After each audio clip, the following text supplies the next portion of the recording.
So I'm going to tell you a story of a young boy called Kibet. So Kibet, like some of you, was born in a very poor place in Marakwet East. Small place called Sambirir. Anyone called Kibet here? Chebet, Kibet. Yeah, it could have been one of you. So of course, born a couple of years ago. And so Kibet was born to a family of 4. So 2 twin brothers and a small sister called Dorcas. And, 1996, his dad had a really terrible road accident. So he broke his car. So they had to keep his dad in ICU for 3-4 months and ended up getting operated by traditional surgeons in Marakwet. You cannot believe it, but there are traditional surgeons in Marakwet and in Elgeiyo Marakwet broadly. And so God helped them. Their dad lives on for another 17 years. But then his dad dies of cancer in 2012. But of course, just before then, Kibet won a scholarship, like some of you. Anyone that has won a scholarship here? Anyone who has won any scholarship? There must be someone who has won a scholarship. So Kibet, the parents couldn't afford to pay him to go to high school. So he was admitted to Jebara High School on a scholarship, World Vision Scholarship. But when he reaches Jebara, like many of you who are in high school, those days there was monetization. Today I don't think you have monetization. Is there monetization really? Thank God. So Kibet, of course, there was a little bit of monetization. The big boys, especially the Form 4s, would only give, they would only allow him to eat the meat, which was called camera, because it was mostly bones. And Kibet went through high school. He worked very hard. In Form 2, he decided, you know what, I'm going to be the first member of my family to go to university. So I will work really, really hard. He joined CU. He became a chair. He became a chair for the CU. And then, in Form 3, he started writing this letter to a friend of his that was a girl. Yeah? But then, they would write these letters just to encourage themselves, not to distract each other. So they would do these notes. At the end of the term, they would send each other's notes saying, you know what, if we work hard, tomorrow might be better for all of us. And then he goes to Form 4, and a young girl called Penina comes to Jebara, speaks to them, just like today. And Kibet decides, I've never seen a girl like Penina, who was scoring a first-class honors, who was going to masters. I'm going to do everything humanly possible to make sure that I can not just be the first member of my family to go to university, but that also that I can be relied on by my family.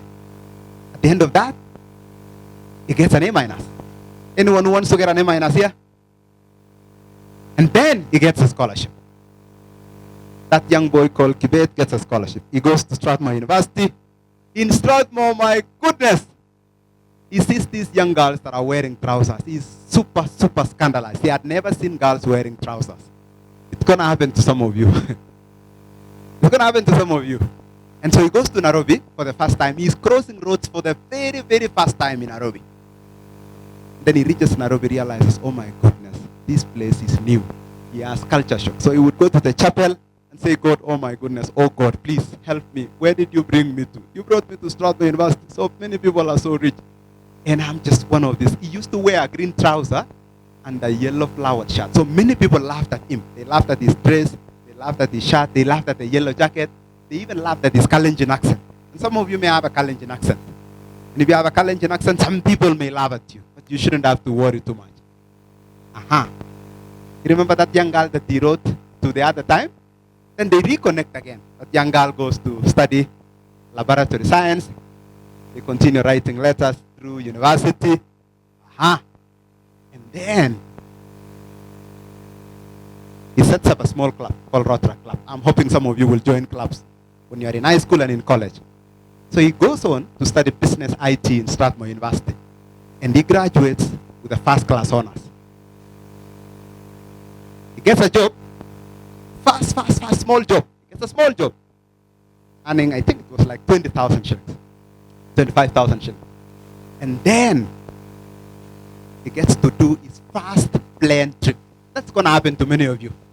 If you've not done a plane trip, it's going to happen. But for Kibet, he had to go to China for the first time. So he was scared like hell. He was scared that what's going to happen to him, because they told him that in China you only eat snacks. So he was so scared that he's going to be in China for 2 weeks and there might be no food. But he reaches China and there is more food than snacks. Kibet ended up tasting snack. Tastes like a little bit of fish and a little bit of chicken. He goes on to build a career in supply chain, international sourcing and supply chain. Some of you may end up choosing careers that may require you to travel. And I pray that becomes true to you, just like it was true to Kibet.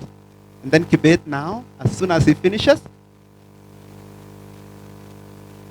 that young girl, you remember that young girl, they wrote to each other letters in Form 2? They get married. Then they get a small baby. Yeah? They have a small baby. And Kibet goes on to win several awards. Kibet goes on to win a Mandela Washington Fellowship Award. He goes on to speak in UK Parliament.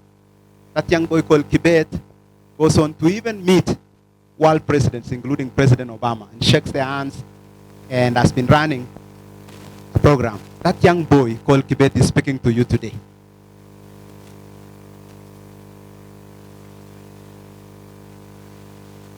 But that young boy also, I didn't tell you, ran for Senate last year.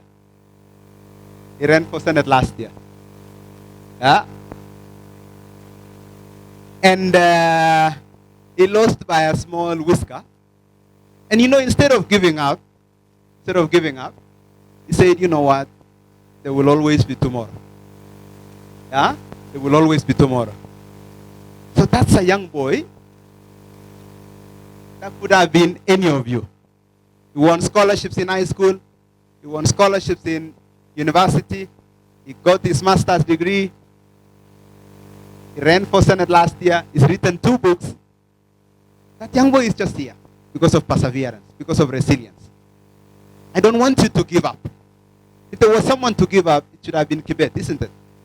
The dad, he had so many excuses. Dad has cancer. Dad had a bad road accident.